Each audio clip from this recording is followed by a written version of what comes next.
Welcome to AP today. Title, land title. Chandrababu Naidu గారు ఎంత దుర్మార్గుడంటే, ఎంత నీచమైనటువంటి వ్యక్తి అంటే, ఏ విధంగానైనా సరే ఎన్నికల ఏరు దాటాలని ఎంత తప్పులు చేస్తున్నాడంటే, రేపు ప్రజలు చీకొట్టేటటువంటి ఛేదరించుకునేటటువంటి పరిస్థితి ఉంది. ఎందుకంటున్నానంటే ఈ మాట, ల్యాండ్ టైటిల్ ని స్వాగతించింది తెలుగుదేశం పార్టీ. ఈ రోజున దుర్మార్గపు రాత్రలు రాస్తున్నటువంటి ఈనాడు తన అన్నదాత కార్యక్రమంలో ప్రతి రైతు కూడా ల్యాండ్ గ్యారంటీ కోసం ఈ యొక్క గ్యారంటీ కార్డును పొందండి. ఇది ఇప్పటికే 50 దేశాల్లో అమలులో ఉంది. 1958లోనే ఆస్ట్రేలియాలో ఆచరణ చేసినటువంటిది. భారతదేశంలో 1989 నుంచి ప్రయత్నాలు ముమ్మరం చేశారు. కేంద్ర ప్రభుత్వం చట్టాన్ని చేసింది. ప్లానింగ్ కమిషన్ వారు ఆదేశించారు. ఆదేశాల ప్రకారం కూడా భారతీయ జనతా పార్టీ ప్రభుత్వం దేశంలోని ఏ ఒక్కరు కూడా భూమి మీద తన హక్కును కోల్పోకూడదని ఈ చట్టాన్ని దేశవ్యాప్తంగా తీసుకొస్తుంది. రాజస్థాన్ లో భారతీయ జనతా పార్టీ అధికారంలో ఉన్నటువంటి రాజస్థాన్ లో 2016లోనే అమలు చేశారు. ఈ విషయాలు స్వయంగా చెప్పింది శాసనసభలో పయ్యావుల కేశవ్. రాయలసీమ నుంచి ముగ్గురు గెలిచారు. ఒకరు చంద్రబాబు నాయుడు, మరొకరు బాలకృష్ణ. వాళ్ళిద్దరిని తీసేస్తే పయ్యావుల కేశవ్. ఈయన ఈ బిల్లును స్వాగతిస్తూ రాష్ట్ర ప్రభుత్వం ఇది ఇంత ఆషామాషి వ్యవహారం కాదు, సుదీర్ఘ కాలం దీని మీద కృషి చేయాలి, డ్రోన్లు ఉపయోగించాలి. అది ల్యాండ్ ఎలాంటి ల్యాండ్ అయినా సరే ఒక్కసారి ఒక వ్యక్తికి హక్కు కల్పించిన తర్వాత, అది ఇళ్ల పట్టా కావచ్చు, వ్యవసాయ భూమి కావచ్చు, ల్యాండ్ గ్యారంటీ ఒకసారి సర్వే చేసి ఇచ్చిన తర్వాత అతని పేరు మీద ఉండిపోతుంది. ఒక మహా అద్భుతమైనటువంటి పథకం ఈ పథకం ఆలోచన ఇది. దీనికి మేము సంపూర్ణ మద్దతు ఇస్తున్నామని చెప్పేసి మరి జూలై 29, 2019లోనే ప్రకటించాడు. మరి అదే అన్నదాత ఈనాడులో 2023 డిసెంబర్లో ప్రతి ఒక్క రైతు కూడా, ప్రతి ఒక్క ఇంటి యజమాని కూడా ఈ యొక్క ల్యాండ్ గ్యారంటీ కార్డుని పొందండి. ఇది కాకపోతే ఒక ఉన్నటువంటి స్వాభిమానాన్ని కొద్దిగా చాటుకున్నాడు. పైలట్ ప్రాజెక్టుగా కృష్ణా జిల్లాలో తెలుగుదేశం పార్టీ ప్రభుత్వం ఎప్పుడో దీన్ని ప్రారంభించింది. అయితే దీనిని వైఎస్ఆర్సీపీ ప్రభుత్వం కూడా కొనసాగిస్తోంది. అంటే ఆ క్రెడిట్ ని కొంత తెలుగుదేశం పార్టీకి ఇచ్చే ప్రయత్నం కూడా అన్నదాత కార్యక్రమం ద్వారా ఈనాడు రామోజీరావు చేశాడు. ఈ రోజున అదే రామోజీరావు, అదే చంద్రబాబు నాయుడు, అదే పవన్ కళ్యాణ్ గోవిందా గోవిందా గోవిందా మీ భూములన్నీ పోతున్నాయి, జగన్మోహన్ రెడ్డి లాగేసుకుంటున్నాడు అని చెప్తున్నాడు. దీంట్లో నిజానిజాల్లో కానీ వెళితే, వాస్తవాల్లో కానీ వెళితే, ప్లానింగ్ కమిషన్ 1989లో గట్టిగా సిఫార్సు చేసింది కేంద్ర ప్రభుత్వానికి. ల్యాండ్ గ్యారంటీ ఉండాలి. భారతదేశంలో ఉన్నటువంటి ల్యాండ్ ఒక పట్టాదారు పాస్ పుస్తకమో ఏ కాగితం ఉందో అది దానికి భద్రత ఉందో తెలియనటువంటి పరిస్థితులు ఇప్పుడు ఉన్నాయి. ఇది కాదు పద్ధతి. మరి ఎవడైనా సరే కోర్టుకు వెళ్ళి ఆ కోర్టులో మరి ఈ ల్యాండ్ తనదేనని తేలినంత వరకు కూడా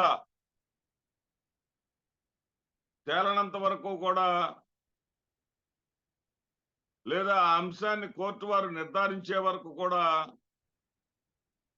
ఆ ల్యాండ్ మీద ఆ భూ యజమానికి హక్కులు లేనంటే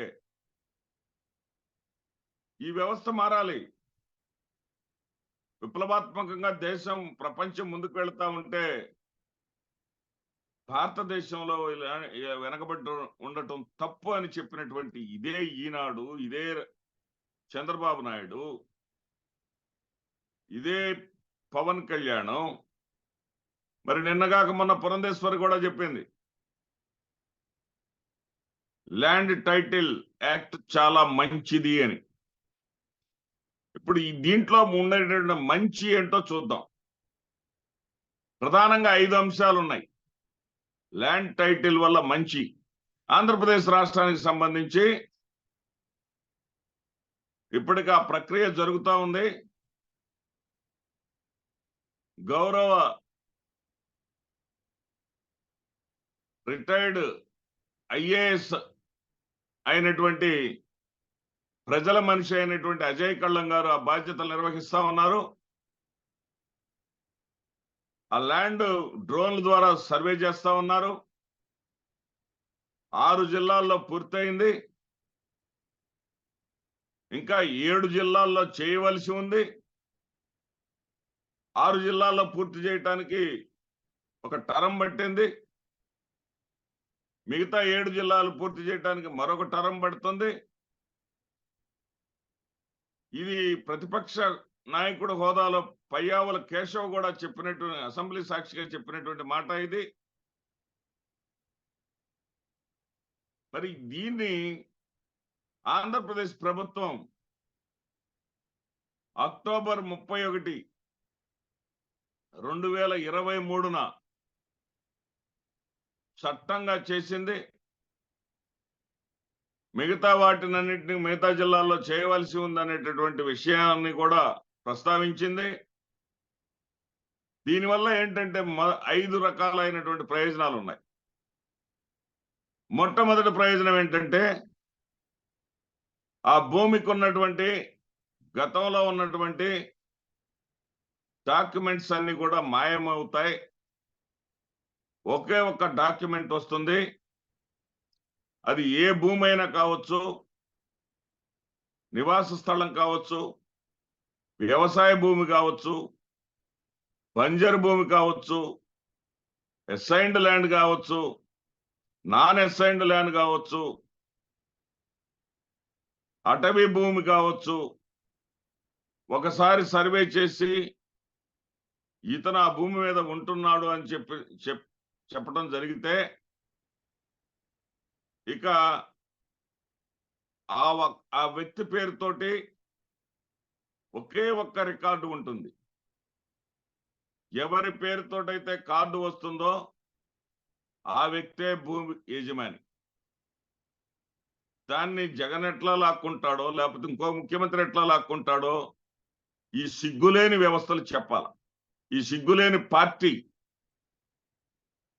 ఎన్నికల్లో ఏ రకంగానైనా సరే గెలిచి తీరాలనేటటువంటి ఈ దుర్మార్గపు ఆలోచనలు ఉన్నటువంటి చంద్రబాబు నాయుడు చెప్పాల. ప్రజల్ని ప్రభావితం చేయాలి, ప్రజల్ని ఆందోళనలోకి నెట్టేసేయాలని ఆలోచించేటటువంటి చంద్రబాబు నాయుడు చెప్పాల. ఇప్పుడు మనకు ప్రస్తుతం ఉన్నటువంటి సిస్టమ్ని ప్రెజెంటివ్ సిస్టమ్ అంటారు. ప్రెజెంటివ్ సిస్టమ్ అంటే ఆ భూమి మీద ఎవరుంటే ఇప్పుడు నన్ను నెట్టేసి ఇంకొకటి రావచ్చు భూమి మీదకి వస్తే వాడే. ఇక అది కాకుండా కన్క్లూజివ్ సిస్టమ్. కార్డ్ అంటే కన్క్లూజివ్, సమగ్రమైనటువంటి సర్వే చేసి విచారణ చేసి సబ్ డివిజన్ చేసి అన్నీ చేసి నా భూమి మీద నాకు హక్కు కల్పించటాన్ని కార్డు జారీ అయిన తర్వాత నా భూమి మీద నాకు హక్కు కలిగినట్టు. నా భూమి మీద నాకు హక్కు కలిగించటం అనేది మొట్టమొదటి అంశం. ఇక రెండవ అంశం,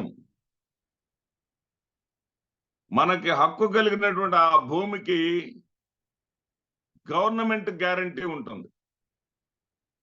ఒక కారో బైకో మనం కొన్న తర్వాత దానికి ఇన్సూరెన్స్ ఉంటుంది.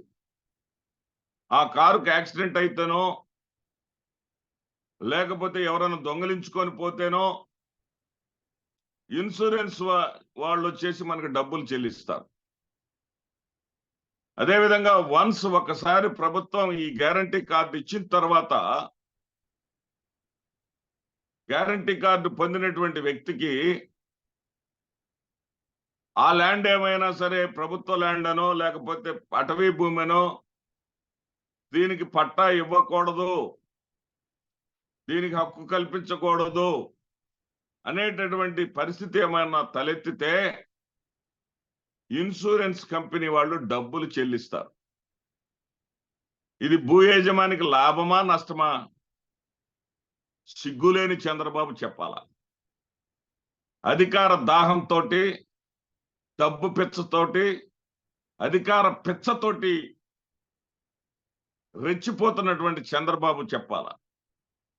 జరుగు జగను అంటం కాదు, వద్దు బాబో నువ్వు వద్దు బాబో అనే జనం అనేటటువంటి విధంగా చేసుకుంటున్నాడు చంద్రబాబు నాయుడు. అంటే ఇన్సూరెన్స్ ద్వారా ఏదైతే భూమిని మనం ఏదో భూమిని కొంటాం అంటే మామూలు విషయం కాదు. జీవితకాలం ఎంతో కొంత పొదుపు చేసుకొని మరి రూపాయి కూడబెట్టి భూమిని కొంటాం. ఆ కొన్న భూమికి హక్కులు తేడా ఉన్నాయి, ఇది ఏదో డబుల్ రిజిస్ట్రేషన్ అయింది, ఇది చెల్లదు అని అంటే ఏమైపోవాలి ఆ వ్యక్తి? ఆ వ్యక్తికి గ్యారంటీ ఇచ్చి ఇన్సూరెన్స్ కంపెనీ వాళ్ళు వచ్చేసి ఇదిగా నీ భూమికి డబ్బులు అని చెప్పేసి ఇస్తానంటే దీన్ని తప్పుపట్టేటటువంటి చంద్రబాబుని ఏమనాలి? అసెంబ్లీలోనేమో సమర్థిస్తాడు, స్వాగతిస్తాడు. ఈ రోజున ఓట్ల కోసం ప్రజల్లో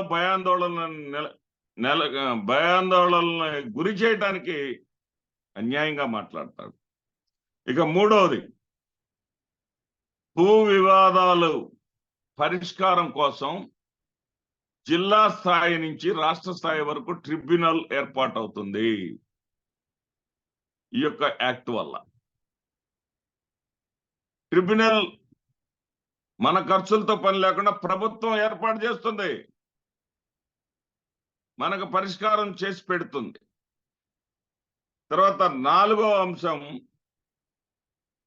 ఈ యొక్క ట్రాన్స్పరెన్సీ ఉన్నందువల్ల, ఆ భూమి ఎలాంటిదో ఏంటో స్పష్టత ఉన్నందువల్ల, క్లారిటీ ఉన్నందువల్ల ఎక్కడ నుంచి అయినా సరే రిజిస్ట్రేషన్ చేసుకోవచ్చు.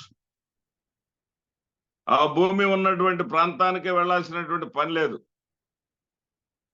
స్పష్టత వచ్చినందువల్ల, హక్కులో స్పష్టత ఉన్నందువల్ల కొనుగోలు అమ్మకాలు తేలిగ్గా చేసుకోవచ్చు. ఇక ఐదవ ప్రధాన అంశం, నో మాన్యువల్ ట్యాంపరింగ్. పాత రోజుల్లో మనం చూసాం, కరణాలకి కాస్త డబ్బులు బారేస్తే లేని పేరుని చేర్చేస్తారు, ఉన్న పేరును తొలగిస్తారు, వాళ్ళు ఇష్టం వచ్చినట్టు చేసేస్తారు. ఇక మొత్తం కంప్యూటరైజేషన్. ఫలాని పయ్యావుల గోపయ్య, ఇతంది ఈ ల్యాండ్ అంటే కంప్యూటర్లు ఎక్కిన తర్వాత అతనిదే ఇక ఆ ల్యాండ్, ఆ గ్యారంటీ కార్డు అతని దగ్గరే ఉంటుంది. దీనికి ఒక యూనిక్ ల్యాండ్ పార్సల్ నెంబర్ అనే దాన్ని యుఎల్పిఎన్ అనే దాన్ని కూడా అలాట్ అవుతుంది.